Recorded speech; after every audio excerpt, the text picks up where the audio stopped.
Hello guys! Welcome back po ulit sa aking channel. For today's vlog, magluluto po ako ng pork apritada. Ito yung gagamitin ko na karne. At ngayon, ibababad lang po muna natin yan sa soy sauce. Bago po natin igigisa mamaya. Ibababad at imamarinate lang po natin para malasang malasa yung ating karning baboy. Lalagyan ko rin po siya ng magic sarap. At ibabad po muna natin. Saka natin iluluto. Ayan, antayin lang po muna natin bago po natin igigisa. Ito na po yung mga sangkap na gagamitin natin sa pagluto ng pork apritada. At ito na nga po yung ating pork. Binabad ko muna siya. Carrots, patatas, hotdog at yung beans. Ayan naman po yung ating pampakulay at suwete.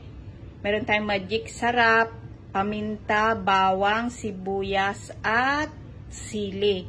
Para po mas mabango yung ating apritada. So, ayan po, abangan nyo po yan dahil magluluto po tayong masarap na ulam ngayong araw. Ayan po, nagigisa na tayo ng sibuyas at bawang para sa ating pork apritada. Antayin lang po natin na mag-brown yung ating sibuyas at bawang. Ayan po, start ng mag-brown ng ating sibuyas bawang. Ilalagay na po natin yung karne. Ayan po, lagay na po natin.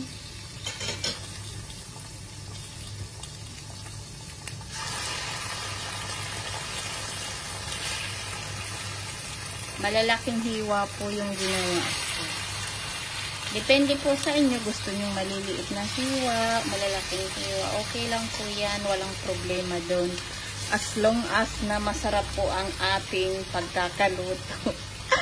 Yun po ang importante doon, mga sis. So, ayan.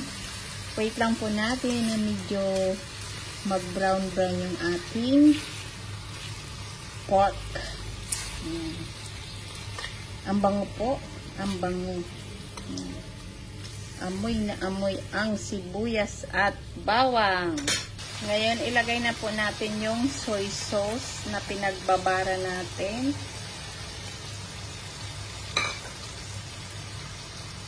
Then, ilalagay na po natin yung ating atsuete. Depende po sa inyo kung gusto nyong tomato sauce.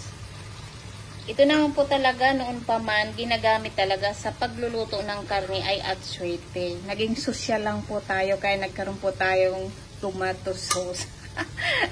Ngayon po, yan po ang ginamit ko kasi gusto ko po talaga hindi maasim yung aking pork apritada. Ayan po, meron po ako dito. Kapag kulang pa po yung kulay, pipigain ko po yan at dadagdagan ko na lang po siya mamaya. So, ayan. Antayin lang po natin na lumambot yung ating karne bago po natin ilalagay yung ating patatas at carrots.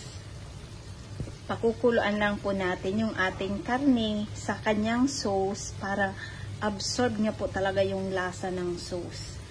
Mahinang apoy lang po at lalambot po yan kahit konti lang po yung kanyang sauce basta mahina lang po ang kanyang apoy. So, ipapakita ko po mamaya sa inyo.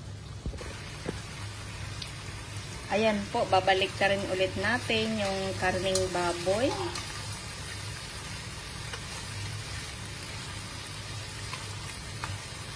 Ang bango po.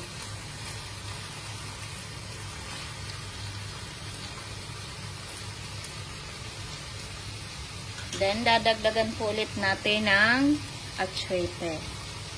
Pangalawang lagay na po natin ng atsuete. Ayan po, makulay na siya. Hindi na natin kailangan bumili ng tomato sauce. Nakatipid po kayo dyan mga sis kapag yan ang ginamit nyo. So, ayan. At syempre po, masarap din. At natural na natural ang lasa. Hindi po maasim ang inyong apritada. Ayan, palambutin po natin. Ayan po, makikita nyo yung atsuete niya natuyo na at ngayon ay nagmamantika na ang ating karning baboy. Ayan po.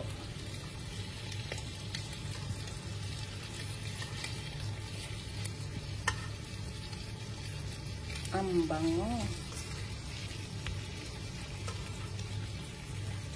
Ayan. Ilalagay na po natin yung ating paminta at yung magic sarap.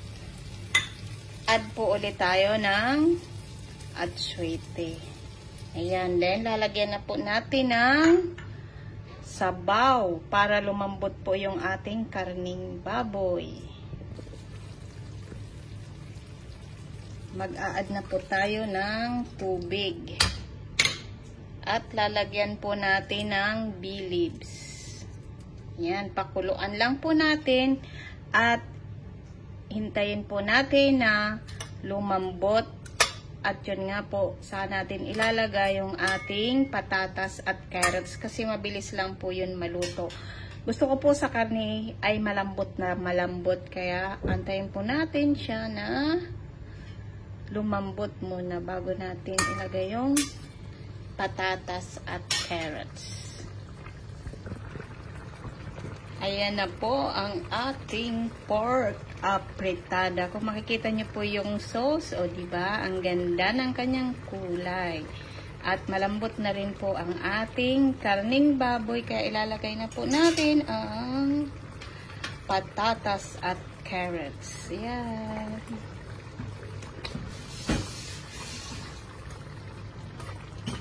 Same lang po yung hiwa na ginawa ko. Malalaki yung pagkakahiwa ng patatas at carrots. Antayin lang po natin na lumambot yung ating carrots bago naman natin ilagay yung ating hotdog at saka yung green bean. Ayan po. At syempre yung ating siling kulay pula. Parang bango po yung ating apritada. Ayan po, dahil malapit nang maluto ang ating carrots at patatas, lalagyan po natin ng liver spread. Kalahati lang po yung ilalagay ko para po lalong masarap at lalong malasa yung ating pork apritada. At lalapot po yung ating sauce. Ayan, kalahati po yung ilalagay kong liver spread. Pampalapot po sa ating pork apritada. Sobrang bango. Malapit na pong maluto.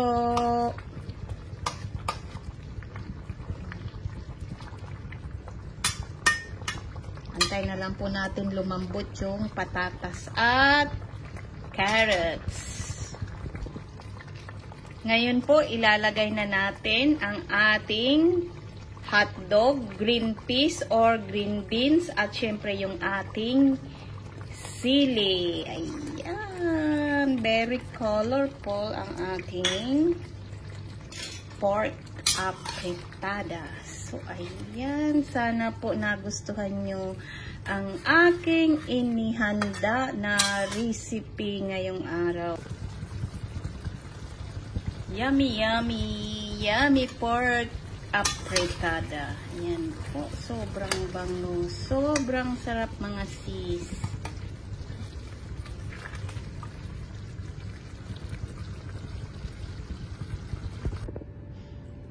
Ito na po, ready to serve na ang aking super yummy, delicious na pork apritada for today. At syempre po, kung nagustuhan nyo ang aking recipe ngayong araw at kung bago pa lang kayo sa aking YouTube channel, please don't forget to subscribe, like, and share po at pakipollow na rin po ng aking Facebook page, Lorna TV at Lorna TV Cares. Ayan, super yummy po talaga mga sis, promise.